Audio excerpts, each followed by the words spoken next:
Hi guys, welcome back. आज हमारे accounts के क्लास में हम सीखने वाले हैं over subscription with calls in arrear का क्वेश्चन, ठीक है। एंड हम सीखने वाले हैं अंडर सब्सक्रिप्शन का टॉपिक। सो मैं एक question over subscription with calls in arrear का बनाऊंगी एंड एक क्वेश्चन तुम्हारा होमवर्क रहेगा। And under subscription is a very simple topic, तो वो तुम तुरंत सीख लोगे।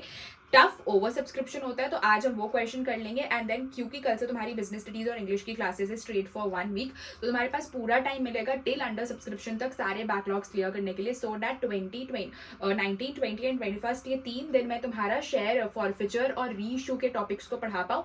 एंड देन तुम्हारी दिवाली और छठ पूजा ब्रेक में तुम उनको कंप्लीट कर पाओ एंड देन हमारा शेयर कंप्लीट हो जाएगा। So make sure you follow this breaks and schedule only. Make sure you follow, आप मेक श्योर कि तुम यही वाला रूटीन फॉलो करो एंड इसी हिसाब से करते चलो। सो आज का टॉपिक लिखो,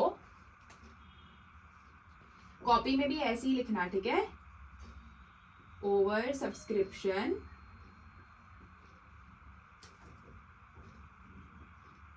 with calls in area।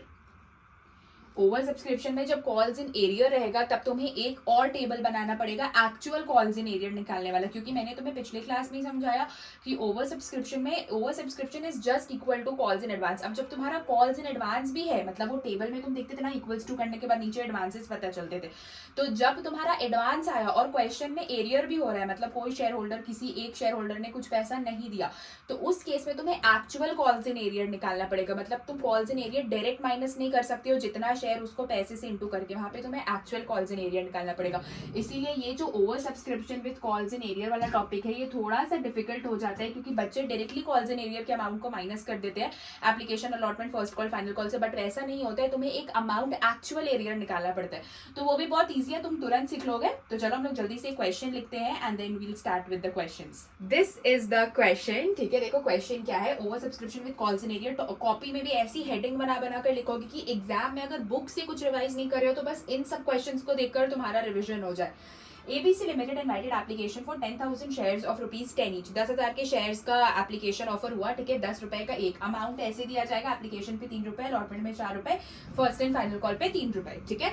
20,000 shares were applied, director divided to allot shares in the following manner. 20,000 shares का एप्लीकेशन आ गया, मतलब कि 10,000 शेयर्स ओवरली सब्सक्राइब है, 10,000 कंपनी ने ऑफर किए थे, 20,000 शेयर्स का एप्लीकेशन आ रहा है। डायरेक्टर ने बोला कि हम शेयर्स को ऐसे बांटेंगे, 5-10 एप्लीकेंट फॉर 10,000 शेयर्स, 10,000 शेयर वाले एप्लीकेंट को 8,000 दे देंगे, 5,000 शेयर वाले एप्लीकेंट को नील, मतलब कुछ नहीं देंगे, और एप्लीकेंट फॉर 5,000 शेयर्स को 2,000 शेयर्स अलॉट करेंगे, ठीक है। All the shares were subscribed and fully paid up except one share holder. अब यहां से देखो क्वेश्चन, एक share holder holding 800 shares who belong to category 1। कल मैंने बताया था ना कि कैटेगरी 1, कैटेगरी 2, कैटेगरी 3 क्या होती है, आज भी रिपीट कर दूंगी। Did not pay allotment and call money, उसने अलॉटमेंट और कॉल मनी दिया ही नहीं, ठीक है। तो एरियर भी आ गया। ओवर सब्सक्रिप्शन ऐसे ही एडवांस होता है, तो मिक्स क्वेश्चन है। तो सबसे पहले हम अपना पहला ओवर सब्सक्रिप्शन वाला टेबल बनाएंगे, ठीक है। तो क्या टेबल बनाएंगे, देखो, share applied, share allotted, application money received, application money required, allotment, first and final call, और वो रिटर्न, ठीक है।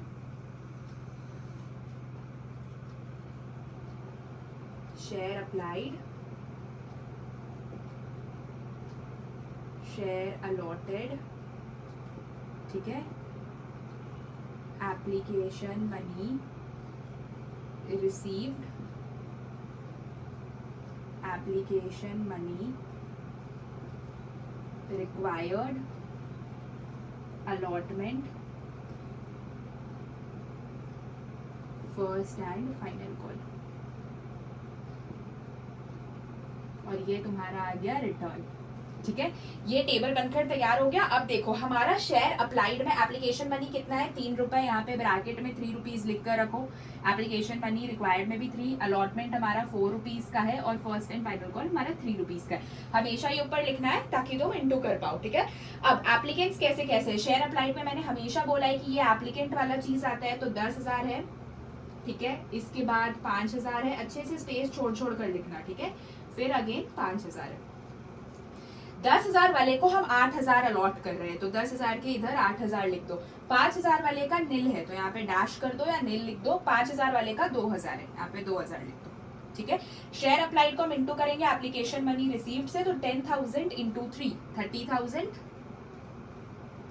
5,000 इंटू 3 15,000 एंड लास्टली 5,000 इंटू 3 15,000। ठीक है, शेयर अलॉटेड को हम इंटू करेंगे एप्लीकेशन मनी रिक्वायर्ड से, 8,000 इंटू 3 24,000। ठीक है, ये सेकेंड वाला नील है तो यहाँ पे भी तुम्हारा डैश ही हो जाएगा, और 2,000 इंटू 3 6,000। ये तुम्हारा हो गया। अब तुम्हारा नेक्स्ट स्टेप क्या होता है, ये दोनों का डिफरेंस कैलकुलेट करो। 30,000 और 24,000 का डिफरेंस कितना आता है, 6,000 रुपीज। अब देखो क्या 6,000 यहाँ पे पूरा आ सकता है, पहले तुमको इन दोनों को इंटू करके देखना है, शेयर अलॉटेड इंटू अलॉटमेंट। अगर इंटू करने के बाद तुम्हारा ये 6,000 से कम पैसा आता है तो तुम यहाँ पर लिख दोगे। ठीक है, लेकिन अगर इंटू करने से तुम्हारा 6,000 से ज्यादा पैसा आता है तो जितना यहाँ पे डिफरेंस आया वो तुम यहाँ लिखकर छोड़ दोगे। ठीक है, देखो अभी ये और क्लियर हो जाएगा। 8,000 share allotted into allotment, share allotted into first call final call, तुम्हें ऐसे इंटू करके देखना है। शेयर अलॉटेड 8,000 इंटू 4, 8 4 सा 24 होता है, पर तुम्हारा 30,000 माइनस 24,000 का डिफरेंस कितना आ रहा है, सिर्फ और सिर्फ 6,000। तो 6,000 तुम्हारा 8,000 इंटू 4 24,000 से छोटा है, तो तुम्हें कुछ नहीं करना है, तुम्हें बस ये 6,000 यहाँ लिखकर छोड़ देना है, क्योंकि ये दोनों का डिफरेंस छोटा था और ये जो इंटू वाला सम था वो बड़ा था। तो जब भी कभी छोटा सम आए बस लिखकर छोड़ दो। अगर फॉर एग्जाम्पल ये दोनों का सम तुम्हारा होता 30,000 का, ठीक है, ये दोनों का डिफरेंस, सॉरी, ये दोनों का डिफरेंस तुम्हारा 30,000 का होता और इधर इंटू करने के बाद 24 आता, ठीक है, तो 24 हम इधर लिखते, तो 30 में से 24 गया, 6,000 बचा, 6,000 हम इधर एडजस्ट करते। आई होप अब क्लियर हो गया। पहले इंटू करके देखो, अगर इंटू करने के बाद ये दोनों का डिफरेंस से बड़ा नंबर है तो यहाँ पे जितना इंटू करने के बाद आ रहा है उतना लिख दो। अगर इंटू करने के बाद डिफरेंस यहाँ का कम है और इंटू करने वाला सम बड़ा है, जैसे कि यहाँ पे 8 4 24 आ रहा था और यहाँ का डिफरेंस 6,000 ही निकला, तो 24 इज अ बिगर सम और यहाँ का डिफरेंस 6,000 ही निकला, तो 6,000 ही अलॉटमेंट का एडवांस है। बस हम वो लिख करके छोड़ देंगे। I hope it's clear now. ठीक है, तुम्हारा फर्स्ट एंड फाइनल कॉल में कुछ भी नहीं आएगा क्योंकि ये दोनों का जो डिफरेंस था 6,000 वो अलॉटमेंट में ही एडजस्ट होकर खत्म हो गया, रिटर्न में भी कुछ नहीं आएगा। ये 15,000 क्योंकि हम निल दिए, ये वाले एप्लीकेंट्स को हमने कुछ भी नहीं दिया, तो ये जो तुम्हारा एप्लीकेशन मनी रिसीव नहीं है अल्टीमेटली पब्लिक को हम रिटर्न कर देंगे। ठीक है, तो यहाँ पे तुम 15,000 लिख दोगे। ठीक है, लास्ट वाला जो तुम्हारा ये 6,000 है, ठीक है, ये भी जो तुम्हारा 6,000 है, अगर तुम यहाँ पे देखोगे तो 2,000 इंटू 4 2 4 ज़र बेसिकली यहाँ पे अगर तुम देखोगे तो 15 माइनस 6 अगर तुम करोगे तो कितना बचेगा, 7 8 9 10 11 12 13 14 15 9,000 रुपए बचता है और 2 4 ज़र 8 होता है। देखो अब यहाँ पे समझ आएगा, 2,000 into 4 share allotted into allotment money 8,000 हुआ, ये दोनों का तुम्हारा डिफरेंस निकल कर आया 9,000 रुपीज। ठीक है, ये दोनों का डिफरेंस 9,000 निकला और इधर इंटू करने से तुम्हारा 8,000 ही आ रहा है। ठीक है, तो 8,000 हम इधर लिखेंगे, 1,000 जो मेरा एक्स्ट्रा आया, अगर तुम अब 2,000 को 3 से इंटू करोगे तो 6,000 होता है, 6,000 इज अ बिगर सम। मेरा यहाँ से कितना बचा, 9,000 का डिफरेंस आया था, इधर 8,000 ही लगा क्योंकि 2 4 ज़र 8 होता है, तो 9,000 का जो 1,000 बचा वो हम इधर एडजस्ट कर देंगे। ठीक है, और फाइनली तुम्हारा यहाँ पे कुछ नहीं बचेगा रिटर्न में। ठीक है, I hope this is clear now कि करते क्या है, पहले दोनों का डिफरेंस चेक करो, डिफरेंस चेक करने के बाद अलॉटेड वाले पैसे को अलॉटमेंट से इंटू करो।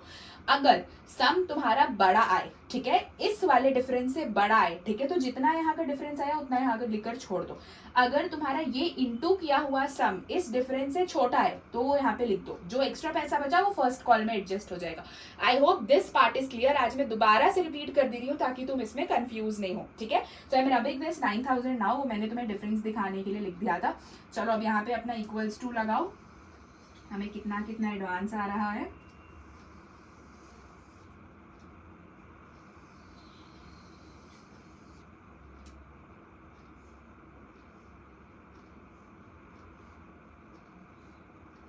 चलो बढ़िया। ठीक है, इधर तुम्हारा आ गया 20,000। मैंने हमेशा बोला था, हमेशा ओवर सब्सक्राइब जितना शेयर्स होता है वो यहाँ पे आता है। यहाँ पे तुम्हारा 10,000 देखो आ गया जितना कंपनी ने इशू किया था। ठीक है, तुम्हारा एक्स्ट्रा पैसा कितना आया, 20,000 का एप्लीकेशन आया, तो 20,000 शेयर्स के लिए तुम्हें पैसा भी मिले होंगे, तो कितना आया, 15 15 30 प्लस 30 60,000 आ गया भाई। पर कंपनी को कितना चाहिए था, कंपनी को सिर्फ 30,000 चाहिए था। ठीक है, अलॉटमेंट में तुम्हारा 8 9 10 11 12 13 14,000 रुपए एडवांस पैसा है। ठीक है, फर्स्ट कॉल में तुम्हारा बस 1,000 का एडवांस है और रिटर्न तुम्हारा 15,000 कर रहे हैं। आई hope this part is clear. मतलब हमने जो अपना पहला टेबल बनाया है ओवर सब्सक्रिप्शन का वो क्लियर है। अब हमें अपना ओजी टेबल बनाना है। अब मैं एक बात यहाँ से याद रखना, ठीक है, कि देखो यहाँ पे कैटेगरी 1 लिखा हुआ है। कैटेगरी 1 इन द सेंस देखो ये होती है category 1, this is category 1, this is category 2 and this is category 3. Question में बोल रहा है all the shares were subscribed and fully paid up except one share holder holding 800 shares who belong to category 1. मतलब इस वाले category में जिसमें 10,000 applicants थे ना, एप्लीकेंट्स को 10,000 शेयर, जो ये वाला कैटेगरी था इसमें एक शेयर होल्डर ऐसा है जिसके पास 800 शेयर्स थे, उसने अलॉटमेंट और कॉल मनी नहीं दिया. अब बताओ कि दी ये कैटेगरी से क्या मतलब है. कैटेगरी से मतलब इसीलिए क्योंकि अब तुम्हारा यहाँ पे तो ये तुम्हारा एडवांस पैसा है, तुम्हें पता चल गया कि यहाँ पे इक्वल्स टू कॉलम में एडवांस आते हो वो सब्सक्रिप्शन का. एरियर भी है क्योंकि ये वाले कैटेगरी के एक बंदे ने जिसके पास 800 शेयर्स था उसने अलॉटमेंट और कॉल मनी नहीं दिया, ठीक है, तो वो एरियर है. तो एक्चुअल एरियर निकालने के लिए ये कैटेगरी 1, कैटेगरी 2, कैटेगरी 3 बहुत इंपॉर्टेंट है. तो चलो मैं ऊपर वाला पार्ट रब कर रही हूँ सो डैट मैं आगे के क्वेश्चंस कंटिन्यू कर पाऊँ, ठीक है, मैं अपना दूसरा टेबल बना पाऊँ. तो अब हम अपना दूसरा टेबल बनाएंगे, that is calls, called up, paid up, calls in arrear. ठीक है, calls, called up, paid up,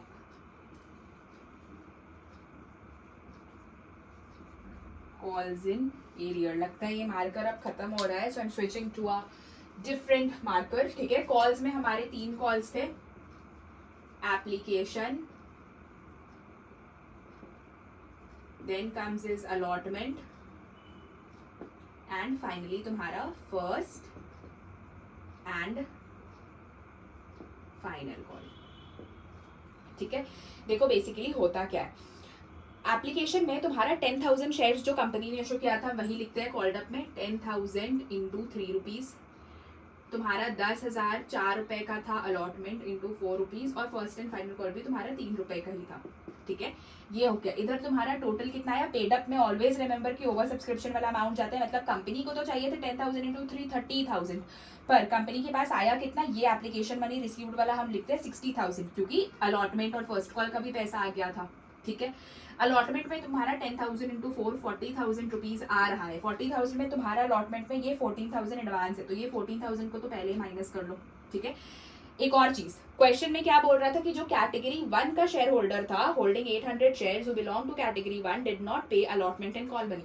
मतलब अलॉटमेंट में तुम्हारा एक्स्ट्रा कॉल्स इन एरियर भी है.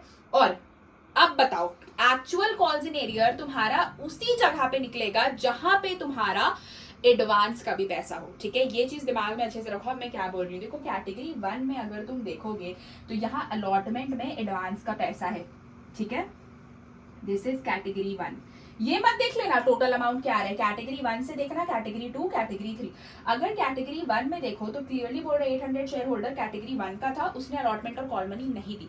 तो अब तुम्हें कैसे पता चलेगा कि दी हम कब एक्चुअल कॉल्स इन एरियर निकालेंगे और कब हम नॉर्मल कॉल्स इन एरियर मानेंगे. ठीक है, एक्चुअल कॉल्स इन एरियर तुम तब निकालोगे जब उस एक कैटेगरी में तुम्हारा एडवांस का भी पैसा है, ओवर सब्सक्रिप्शन भी है और कॉल्स इन एरियर भी. जैसे तुम ये कैटेगरी 1 देखो, ये कैटेगरी 1 है, इसका 800 शेयर होल्डर जो है वो अलॉटमेंट का पैसा नहीं दे रहा है और फर्स्ट कॉल भी नहीं दे रहा है. लेकिन तुम देखो अलॉटमेंट में ही तुम्हारा एडवांस है. ये जो 6,000 हमने यहाँ का डिफरेंस निकाला वो अलॉटमेंट में एडजस्ट हुआ. ठीक है, 6,000 रुपए तुम्हारा एडवांस है कैटेगरी 1 में. तो अलॉटमेंट में जब भी एडवांस हो, किसी भी कॉल में अगर एडवांस भी आ रहा है और एरियर भी आ रहा है, जैसे उसने बोला ना कि एक शेयर होल्डर है 800 शेयर है, उसने अलॉटमेंट नहीं दिया, अलॉटमेंट नहीं दिया और कॉल मनी नहीं दिया. ठीक है, वो कैटेगरी 1 से बिलोंग करता था. तो अगर तुम कैटेगरी 1 में देखो तो कैटेगरी 1 में तुम्हारा अलॉटमेंट में यहाँ पे एडवांस है. ठीक है, कभी भी एडवांस और एरियर साथ में आए तो एक्चुअल कॉल्स इन एरियर निकलेगा. क्या निकलेगा, एडवांस और एरियर साथ में आए तो actual calls in arrear. Category 1 में अलॉटमेंट में 6,000 का एडवांस है और वो बंदा अलॉटमेंट पे पैसा भी नहीं दे रहा है, तो यहाँ पे तुम एक्चुअल कॉल्स इन एरियर निकालोगे. वो मत करके आ जाना कि 800 शेयर है तो अलॉटमेंट का पैसा 4 रुपए है तो 8 4 24 डायरेक्ट माइनस करके आ जाएंगे. नो, क्योंकि अलॉटमेंट में तुम्हारा एडवांस भी है, इसी के लिए तुम्हें एक्चुअल कॉल्स इन एरियर निकालना पड़ेगा in the case of over subscription. Video को आज 2-3 बार वापस से देखना, अच्छे से क्लियर हो जाएगा. ठीक है, अब अलॉटमेंट के साथ साथ वो कॉल मनी भी नहीं दे रहा है, पर क्या कॉल मनी में मेरे पास कोई भी एडवांस है, यहाँ पे तो डैश है, देयर इज नो एडवांस. तो जब एडवांस नहीं होगा तो तुम अपना ओजी फॉर्मूला यूज करोगे. मतलब वो शेयर होल्डर कितने का था, who belong to category fully paid up except one shareholder holding 800 shares. ठीक है, इसको यहाँ पे होल्डिंग थोड़ा सा इरेज हो गया है, होल्डिंग ठीक है, 800 शेयर्स वो होल्ड करता था, ठीक है। अब देखो फर्स्ट एंड फाइनल कॉल भी वो नहीं दे रहा है, ठीक है। फर्स्ट एंड फाइनल कॉल में देयर इज नो एडवांस, यहाँ पे डैश है। अगर फर्स्ट एंड फाइनल कॉल में भी एडवांस होता तो हम फर्स्ट एंड फाइनल कॉल का भी एक्चुअल कॉल्स इन एरियर निकालते, पर क्योंकि फर्स्ट एंड फाइनल कॉल में डैश नहीं है तो हम सिंपली क्या करेंगे कि जितना उसका शेयर था जो हम ओजी करते हैं उसका शेयर इंटू कॉल मनी का पैसा, यहाँ पे लिख लो 800 into 3 calls. First and final call में तुम्हारा 2400 रुपए का एरियर है, ठीक है। लेकिन अलॉटमेंट का एरियर तुम कैसे कैलकुलेट करोगे वो देखो। अलॉटमेंट का एरियर कैलकुलेट करने के लिए तुम्हें सबसे पहले, I am just rubbing this part, ठीक है। आई होप तुम लोगों ने क्वेश्चंस लिख लिया होगा।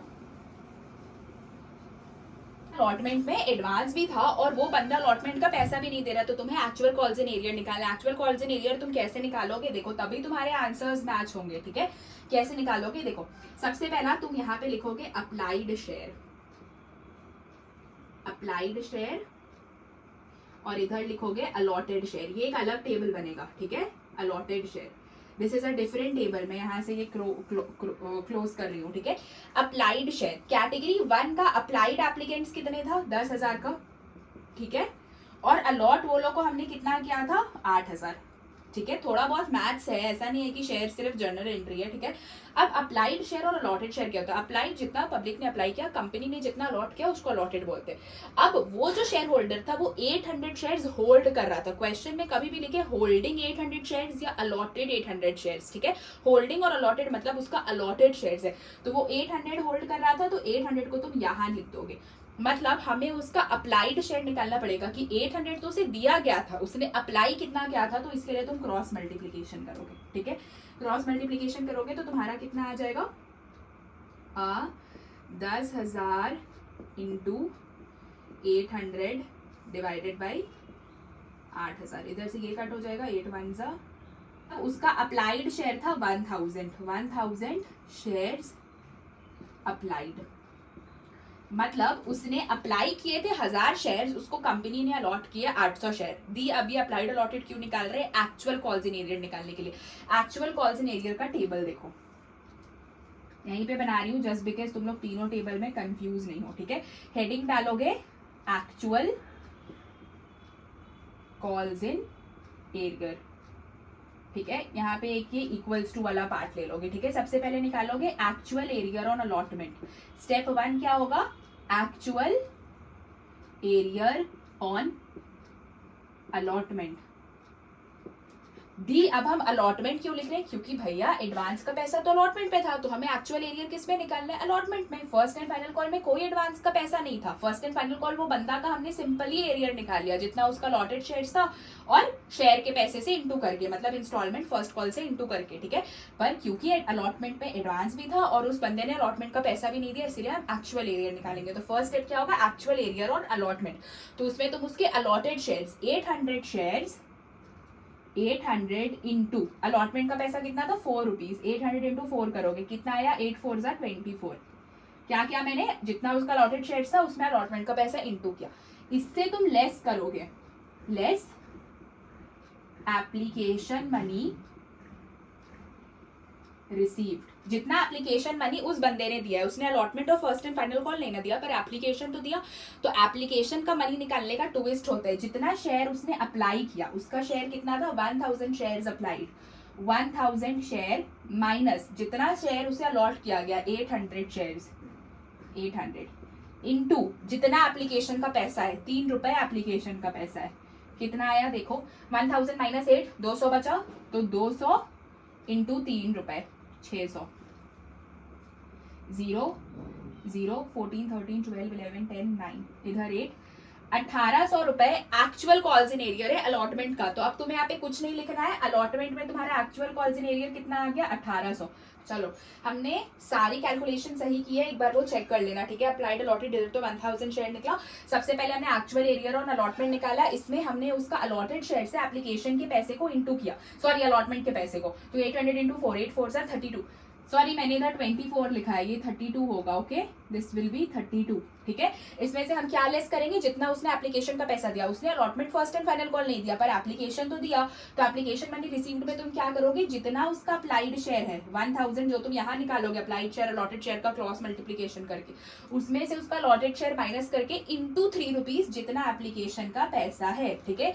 तो इधर कितना आया तुम्हारा 600, तो 32 में से अगर 600 गया तो ये तुम्हारा कितना बच जाएगा, 32, 31, 30, 29, 28, 27, ये तो तुम्हारा 2600 आ जाएगा। मतलब तुम्हारा actual calls in arrear allotment में कितना है 2600। बस जो अमाउंट इधर आया उसको अलॉटमेंट में लिख दो। इन दी केस जब ओवर सब्सक्रिप्शन में उस पर्टिकुलर कैटेगरी में जिसका भी पब्लिक ने पैसा नहीं दिया, जैसे कि वो 800 शेयर होल्डर अलॉटमेंट और फर्स्ट कॉल नहीं दे रहा था और कैटेगरी 1 में अलॉटमेंट में हमारा एडवांस भी था, तब हम ये एक्चुअल कॉल्स इन एरियर निकालेंगे। This is the highest repeated question of CBSE और ये हमेशा 3 मार्कर या 4 मार्कर में आता है, हाईएस्ट रिपीटेड, क्योंकि ये बच्चों से बनता ही नहीं है, इसी के लिए ये क्वेश्चन में सीबीएसई फंसाती है सबको, ठीक है। तो 2600 रुपए आया। अब हमारा ये चीज हो गया, अब इसको जल्दी से देखो कैलकुलेशन करके कितना आता है, 40,000 माइनस 14,000 माइनस 2600, इधर तुम्हारा आ जाता है 23,400। अब 10,000 इंटू 3, फर्स्ट कॉल में तुम्हारा 30,000 है, फर्स्ट कॉल में देखो हमारा एडवांस भी है कैटेगरी 3 में 1000 रुपीज का, सॉरी माइनस 1000 का एडवांस और इधर से 24,000 ये माइनस करेंगे, 2400, सॉरी, तो इधर 29,000 हो गया। 29,000 में से हमने 2400 माइनस कर दिया तो इधर तो 6 बचा, 87, इधर भी 6 और इधर 26,600, 26,600, ठीक है। I hope it's clear now, ठीक है, कि हमने क्या किया। देखो अब तुम बोलोगे कि दी यहाँ पे हमने कैटेगरी 3 वाले का 1000 डायरेक्टली माइनस कर दिया, हाँ, क्योंकि क्वेश्चन में क्लियरली लिखा था कि जो शेयर होल्डर पैसा नहीं दे पा रहा है, इंसॉल्वेंट हो गया, वो कैटेगरी 1 का था, तो कैटेगरी 3 में उसका सिर्फ 1000 रुपए एडवांस का था, कैटेगरी 3 में तो कोई एरियर ही नहीं था, तो हमें उससे क्या लेना देना। और हाँ, वो फर्स्ट एंड फाइनल कॉल नहीं दे रहा था, पर first and final call category 1 वाला नहीं दे रहा था, तो क्या कैटेगरी 1 में कोई भी एडवांस था, कोई एडवांस नहीं था, तो जितना उसका लॉटेड शेयर था 800 रुपए, उससे हमने सिंपली फर्स्ट कॉल के पैसे को जैसे हम एरियर का इंटू करते थे पुराने क्वेश्चंस में, वैसे इंटू करके उसका दे दिया। याद रखना एक्चुअल कॉल्स इन एरियर तभी निकलेगा जब तुम्हारा कोई भी पर्टिकुलर कैटेगरी में अलॉटमेंट फर्स्ट फाइनल कॉल अगर उसमें एडवांस भी हो और वो पर्टिकुलर बंदा उसी कैटेगरी से बिलोंग करता है और उसने वो पर्टिकुलर इंस्टॉलमेंट का पैसा नहीं दिया हो, तो ही एक्चुअल कॉल्स इन एरियर निकलेगा। मैं सोच रही हूँ आई विल नॉट रब एनीथिंग, एक एक करके एंट्री करते फिर उसको रब करते रहते, सो दैट तुम ये टेबल से टैली करते रहो। तो हमारी सबसे पहली एंट्री क्या होगी, bank account debit to equity share application account, कितना हो जाएगा, जितना हमें एप्लीकेशन का पैसा आया 60,000 रुपीज, 60,000। सेकेंड एंट्री क्या होगी, सेकेंड एंट्री बड़ी होने वाली है, that is equity share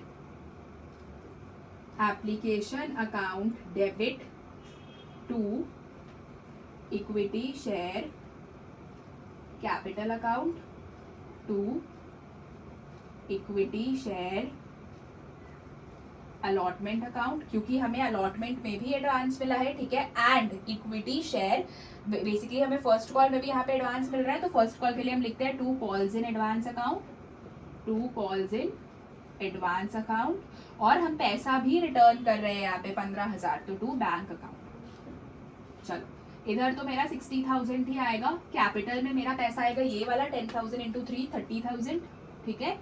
equity share allotment में मेरा जितना एडवांस था 14,000 रुपए का एडवांस था, हम वो लिखेंगे, ठीक है। कॉल्स इन एडवांस मेरा 1,000 का है, हम वो लिखेंगे, और हम बैंक में पैसा रिटर्न कर रहे हैं 15,000 का, तो अगर तुम इसको ऐड करोगे that is 30 plus 15 is 45, 45 plus 15 is 55, 60,000, debit credit दोनों मैच कर गया, तो ये तुम्हारी पहली एंट्री है, that is bank account debit to, एक second, bank account debit to equity share application to capital to share allotment to calls in advance to bank account, this is the first entry. अब हमारी first entry हो गई है। Second entry हमारी किसकी होती है, सेकेंड एंट्री हमारी होगी अलॉटमेंट की, ठीक है। अभी मैं इसको रब कर रही हूँ so that I can pass allotment की एंट्री, ठीक है।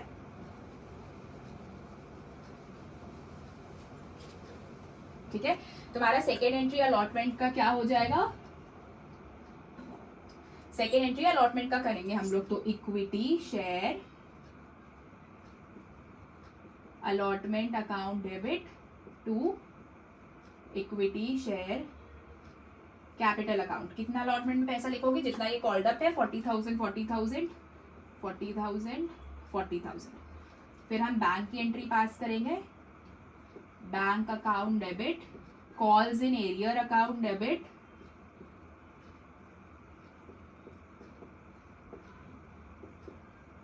To equity share allotment account. ठीक है, बैंक में तुम्हारा कितना अमाउंट आ जाएगा, दैट इज 23,400। ठीक है, कॉल्स इन एरियर में तुम्हारा आ जाएगा 2600 रुपए। इसको अगर तुम ऐड करोगे तो तुम्हारा कितना आ जाएगा, 23 प्लस 2600, इधर तो 0 0 6 4 10 का 0 इधर, 1 इधर, कैरी 3 3 6 26,000, 26,000 इधर और 14,000 उधर। ठीक है, 26 प्लस 14 अल्टीमेटली तुम्हारा 40,000 रुपीज ही आएगा। ठीक है, 40,000 आ गया, पर मैंने तुम्हें बोला है कि यहाँ पे कॉल्स इन एडवांस को डेबिट इसलिए नहीं करते क्योंकि डेबिट क्रेडिट बैलेंस नहीं करते हैं। As per accounting rule allotment की एंट्री ऐसी ही होती है। ठीक है, अब तुम्हारी एक लास्ट एंट्री आएगी, दैट इज, ये मैं रब कर दूं अलॉटमेंट की। ठीक है, अब तुम्हारी एक और लास्ट एंट्री आएगी, that is equity share first and final call. चलो बढ़िया, equity share first and final call debit to equity share capital account. कितना लिखोगे फर्स्ट एंड फाइनल कॉल में, 10,000 इंटू 3, कॉल्ड अप वाला अमाउंट दैट इज 30,000। मैं 30K लिख दे रही हूँ। ठीक है, 30,000 ऊपर स्पेस नहीं था। नेक्स्ट एंट्री करेंगे हम लोग, बैंक अकाउंट डेबिट, एरियर भी है, calls in arrear account debit. हमेशा इवन अगर एप्लीकेशन में हमने एडवांस का पैसा भी मिला है फर्स्ट एंड फाइनल कॉल का, पर इस केस में हम यहाँ कॉल्स इन एडवांस को वापस से डेबिट करते हैं। अलॉटमेंट के केस में वो नहीं होता है। Calls in advance account debit to equity share final call. ठीक है, तो बैंक में हम कितना लिखेंगे, जितना हमारा आया है 26,600। एरियर हमारा कितना है, एरियर था हमारा 8 3 2400 का, ये मिट गया यहाँ से, 8 3 2400। एडवांस है हमारा 1,000 का, सॉरी एडवांस इधर है 1,000 का। टोटल हमें कितना लिखना है, 10,000 इंटू 3 30,000। तो ये तुम्हारी एंट्रीज ऑटोमेटिकली मैच कर जाएगी। So this was all and your over subscription topic is now over. अब तुम ओवर सब्सक्रिप्शन के सारे क्वेश्चन बुक से कर सकते हो। आज मैं तुम्हें 3-4 इंपॉर्टेंट क्वेश्चंस भेज दूंगी ग्रुप में, सो दैट तुम और भी क्वेश्चंस प्रैक्टिस कर पाओ। ठीक है, एंड चलो अब जल्दी से मैं तुम्हें अंडर सब्सक्रिप्शन समझाती हूँ, 1-2 क्वेश्चंस करवाती हूँ, तो तुम बुक से आज ओवर सब्सक्रिप्शन, अंडर सब्सक्रिप्शन सब कुछ कर सकते हो। कल से ऐसे भी यू हैव ऑफ डेज, क्योंकि इंग्लिश और PST की क्लास है, तो accounts will be on pause, तो you can do all of these things. ठीक है, वीडियो को 2-3 बार देखना, डिफिकल्ट नहीं लगेगा, आराम से समझ जाओगे, बहुत इजी है। बस ये टेबल एक बार समझ गए ना, और कॉन्सेप्ट की कब बनाना है, इट इज वेरी इजी। ठीक है, क्योंकि शेयर्स में भले जर्नल एंट्री है, पर वो टॉपिक और क्वेश्चंस घुमाता है। एंड अब समझ आया कि ये बुक में सिर्फ 2 चैप्टर है, पर इतने ज्यादा हाई वेटेज क्यों है, जस्ट बिकॉज की look at the types of question, variety of question, इसी के लिए। चलो अब जल्दी से अंडर सब्सक्रिप्शन समझते हैं। चलो, this is the topic under subscription. अब मैंने उस दिन ही थोड़ा सा समझाया था कि अंडर सब्सक्रिप्शन होता क्या। अभी तुम ओवर सब्सक्रिप्शन पढ़कर आए हो। फॉर एग्जांपल, कंपनी ने 1 लाख शेयर्स इशू किए, ठीक है, मिल गए 2 लाख एप्लीकेशन, तो ये तो तुम्हारा हो गया ओवर सब्सक्रिप्शन। ठीक है, ओवर सब्सक्रिप्शन। ठीक है, अब मैंने 1 लाख शेयर्स इशू किए अपने कंपनी के, ठीक है, और मुझे बस 70,000 एप्लीकेशंस मिले। ठीक है, this is called as under subscription. ठीक है, ये तुम्हारा अंडर सब्सक्रिप्शन हो गया। अंडर सब्सक्रिप्शन बेसिकली जितना कंपनी ने ऑफर किया उससे कंपनी को कम प्राइस मिले। तो हमेशा अंडर सब्सक्रिप्शन का एक रूल याद रखना कि कंपनी ने for example 1 lakh shares issue किए थे। ठीक है, 1 लाख शेयर्स कंपनी ने इशू किए, दिस इज द कंपनी। ठीक है, इसने 1 लाख शेयर्स इशू किए। ठीक है, 1 लाख शेयर्स का 90% क्या होगा, 1 लाख शेयर्स का 90%, दैट इज 90,000 शेयर्स। ठीक है, 1 लाख शेयर्स का 90,000 शेयर्स, मतलब अंडर सब्सक्रिप्शन के केस में तुम्हें हमेशा जितना शेयर्स इशू होता है उसका 90% चेक करना होगा। अगर जितना शेयर्स कंपनी ने इशू किया, फॉर एग्जांपल कंपनी ने 80,000 शेयर्स इशू किया और तुम उसका 80,000 का 90% चेक करोगे तो 72 होता है, राइट, तो 72,000 के आसपास आएगा। ठीक है, 72,000 से अगर कम शेयर्स आ गए, फॉर एग्जाम्पल पब्लिक ने 60,000 शेयर्स के ही लिए अप्लाई कर दिया, तो हमें कुछ नहीं करना है, जितना पैसा हमें आया हम उतना पैसा वापस कर देंगे। अंडर अंडर सब्सक्रिप्शन में एक रूल याद रखो कि अगर कंपनी ने जितने शेयर्स ऑफर किए उससे कम का सब्सक्रिप्शन आए तो तुम्हें हमेशा 90% चेक करना है। 90% किस शेयर का? जो शेयर कंपनी ने इशू किया उसका, ठीक है। और अगर वो कंपनी के 90% से कम का एप्लीकेशन आया होगा, जैसे कि अभी 1 लाख का 90% 90,000 होता है, अगर 90,000 से कम का एप्लीकेशन है, जैसे कि पब्लिक ने 80,000 ही अप्लाई किया, तो हम वो कंपनी को शेयर्स वापस कर देंगे। अब जब हम, जैसे कि फॉर एग्जाम्पल 1 लाख शेयर्स था, 90% 90,000 निकला, कंपनी ने, भाई नॉर्मल पब्लिक ने 80,000 ही अप्लाई किया, ठीक है, तो हम कंपनी को ये 80,000 रिटर्न कर देंगे। हमें नहीं चाहिए भाई 80,000 का जो भी पैसा वैसा होगा, मतलब कि अगर एप्लीकेशन का ही पैसा आता है, ठीक है, एप्लीकेशन 3 रुपए का था आउट ऑफ 10 रुपीज, ठीक है, आउट ऑफ 10 एप्लीकेशन 3 रुपए का था, ठीक है, तो 80,000 आया, 80,000 के हिसाब से 3 रुपए आया एप्लीकेशन में, क्योंकि पहले ही पढ़कर आए हो भाई, एप्लीकेशन का पहले पैसा आता है, allotment, first call, final call बाद में आता है। तो 80,000 इंटू 3, 8 3 सा 24, 2,40,000 रुपए जो भी हमें पैसा आया है वो हम पब्लिक को वापस कर देंगे। अगर 90% नहीं शेयर्स अप्लाई हुआ पब्लिक की तरफ से, उससे कम का एप्लीकेशन रिसीव हुआ है, तो हम पब्लिक को वो पैसा वापस कर देंगे। This is what called as under subscription. तो उसकी एंट्री क्या होती है? उसकी तुम 2 एंट्री करोगे। पहली एंट्री तो रिसीविंग वाली, ठीक है, bank account debit to equity share application account, ठीक है, ये इसमें तुम लिखोगे जितना तुम्हें आ रहा है, दैट इज 80,000 का शेयर्स का तुम्हें पैसा आया, 3 रुपए का एप्लीकेशन मनी था, तो 8 3 24 आता है, तो 2,40,000 रुपीज तुम्हें आया, ठीक है। बट क्योंकि ये 90% सब्सक्राइब नहीं है तो हम इसको वापस कर देंगे। तो तुम्हारी सेकेंड एंट्री क्या हो जाएगी? Equity share application account debit to bank account, मतलब हमने वापस दे दिया, तो बैंक से पैसा गया, तो ये 2 एंट्री तुम अंडर सब्सक्रिप्शन में सीखोगे।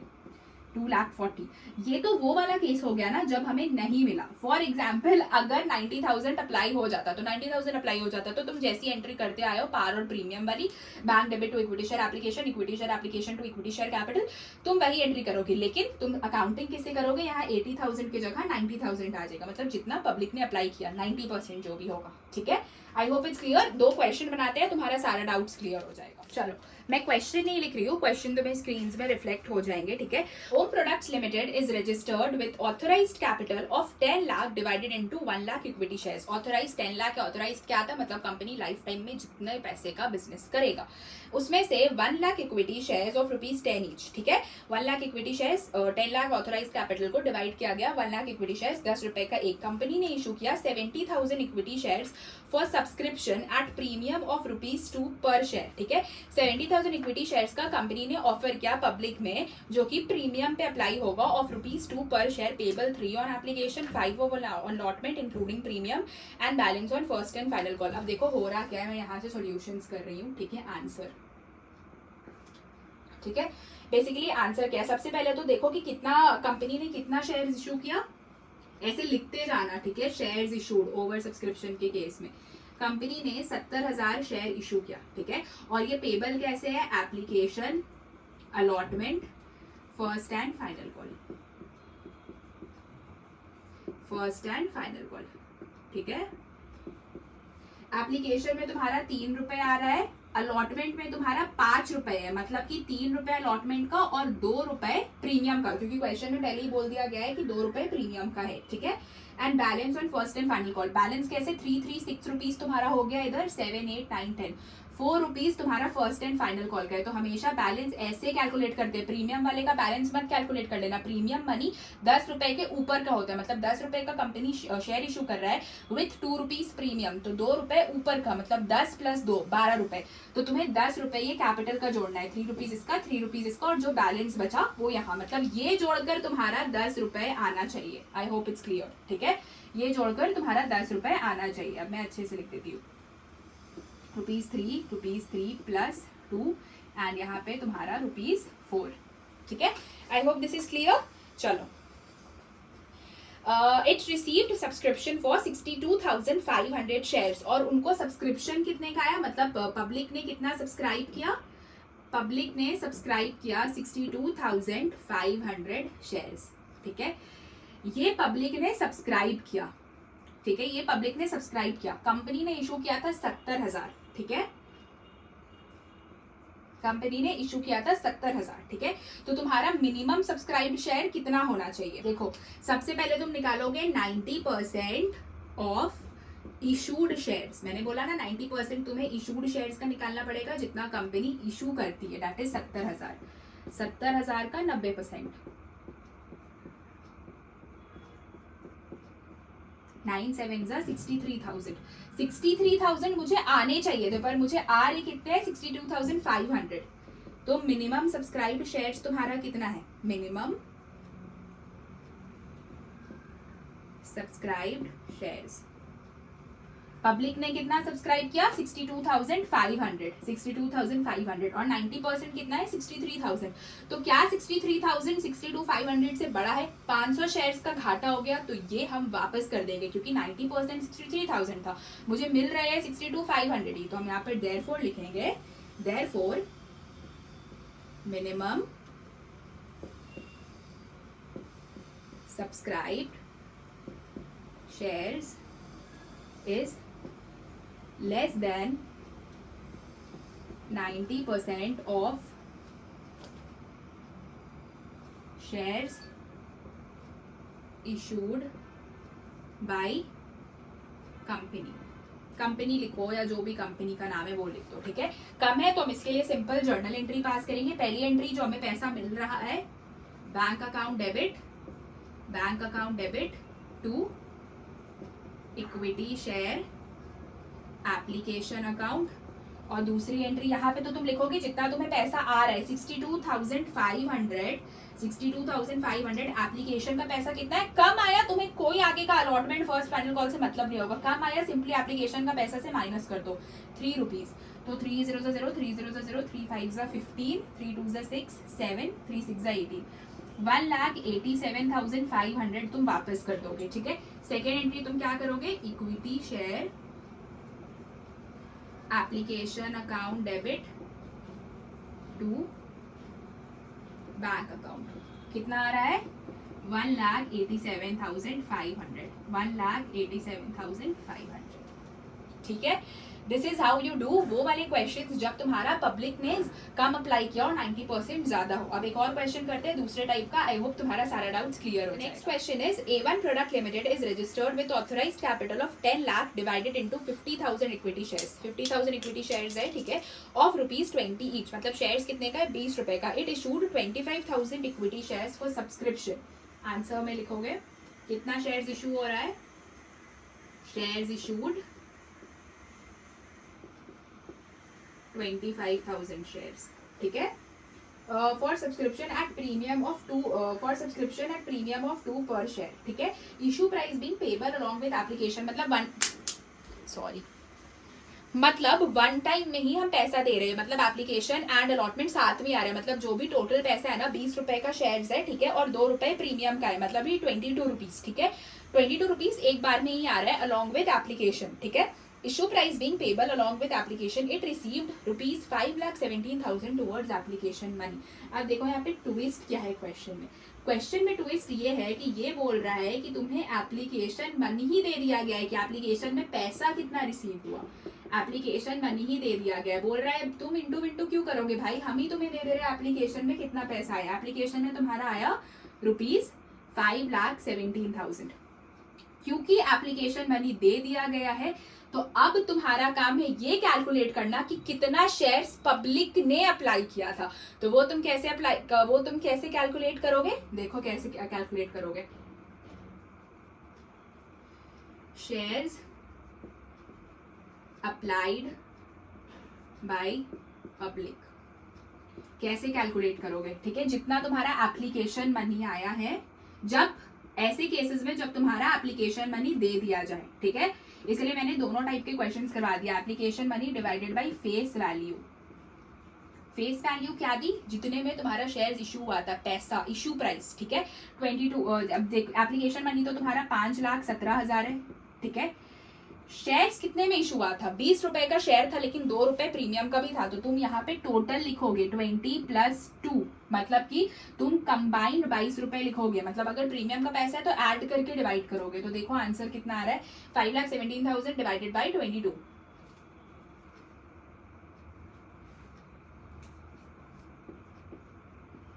23,500। मतलब पब्लिक ने शेयर इशू किया गया था 25,000, पब्लिक ने दिया इतना 23,500। तो अब हम चेक करेंगे कि क्या 25,000 का 90% इतना होता है। 90% ऑफ शेयर इशूड, कितना शेयर हमने इशू किया था 25,000, 25,000 का 90%, 90 डिवाइडेड 100,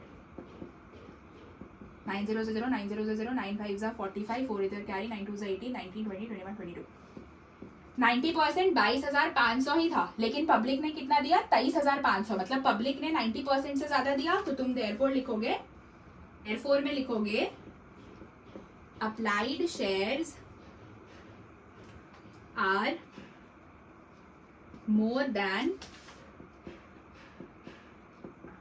मिनिमम सब्सक्रिप्शन। मतलब कि पब्लिक ने कितना अप्लाई किया इतना, ठीक है 23,500, और मिनिमम सब्सक्रिप्शन था 22,500। तो हमारा 22,500 90% था 25,000 शेयर का, लेकिन पब्लिक ने उससे ज्यादा ही अप्लाई किया, तो हम सिंपल एंट्रीज पास करेंगे। ठीक है, तो तुम्हारी पहली एंट्री क्या हो जाएगी, bank account debit to equity share application and allotment, क्योंकि एप्लीकेशन का पैसा एक बार में ही मिला जा रहा है। अलॉटमेंट अकाउंट कितना लिखेंगे हम लोग, हमारा नंबर ऑफ शेयर्स कितना है, ये तो तुम्हें पहले बता दिया गया था। एप्लीकेशन मनी तुम्हें कितना रिसीव हो रहा है, तो 5,17,000 लिख दो, 5,17,000। इसमें तो कैलकुलेशन करने का नीड नहीं है, क्वेश्चन ही बता दे रहा है कितना पैसा आया है। ठीक है, नेक्स्ट एंट्री, क्वेश्चन ने इसीलिए बताया था, क्वेश्चन घुमाने के लिए कि तुम ये पता कर पाओ पब्लिक ने कितना अप्लाई किया और मिनिमम सब्सक्रिप्शन कितना था। ठीक है, नेक्स्ट एंट्री तुम क्या पास करोगे, equity share application and allotment account debit to equity share capital account to securities premium account, क्योंकि 2 रुपया प्रीमियम का भी था, टू सिक्योरिटीज प्रीमियम अकाउंट। ठीक है, अब यहाँ पे तुम इंटू करना, जैसे कि ऊपर तो तुम्हारा 5,17,000 ही आएगा, पर नीचे तुम क्या क्या अमाउंट लिखोगे, उसके लिए तुम्हारा ये जितना पब्लिक ने शेयर अप्लाई किया था वो हेल्प करेगा। 23,500 इंटू 20 रुपए था तुम्हारा कैपिटल का, और 23,500 इंटू 2 रुपए था तुम्हारा प्रीमियम का। तो 20 तुम्हारा आता है 4,70,000, और नीचे तुम्हारा आ जाता है 47,000। तो ये दोनों को ऐड करोगे तो अल्टीमेटली यही आंसर आएगा। ठीक है, आई होप कि अंडर सब्सक्रिप्शन भी क्लियर हो गया है। That's all for today's class. आज बहुत ज्यादा पढ़ाई कर लिए हो, अब कल से गैप्स को यूटिलाइज करो, इंग्लिश बीएसटी के साथ मेक श्योर हर दिन 2 घंटे अकाउंट्स प्रैक्टिस करो, और अंडर सब्सक्रिप्शन तक that is still purchase consideration. अगर मैं अपनी वाली बुक की एडिशन देख करके बताऊं तो शेयर्स डिबेंचर का बुक हर साल सेम ही होता है। ठीक है, तो तुम till question number 47 issue of shares for consideration other than cash, जो मैंने तुम्हें उस दिन परचेज कंसिडरेशन पढ़ाया था, टिल क्वेश्चन नंबर 47 पूरा क्वेश्चन अटेम्प्ट कर सकते हो, क्योंकि वहां तक सिर्फ तुम्हारा यही चल रहा है। उसके बाद तुम्हारा फॉरफिचर स्टार्ट हो रहा है, तो फॉरफिचर हम 19 से स्टार्ट करेंगे, रिज्यूम करेंगे। तो अब बस तुम्हारा शेयर्स कंप्लीट होने वाला है, एंड अगेन अब बस तुम्हारा सेकंड बुक भी बहुत जल्दी कंप्लीट हो जाएगा। मिलते हैं नेक्स्ट क्लास में, तब तक के लिए बाय।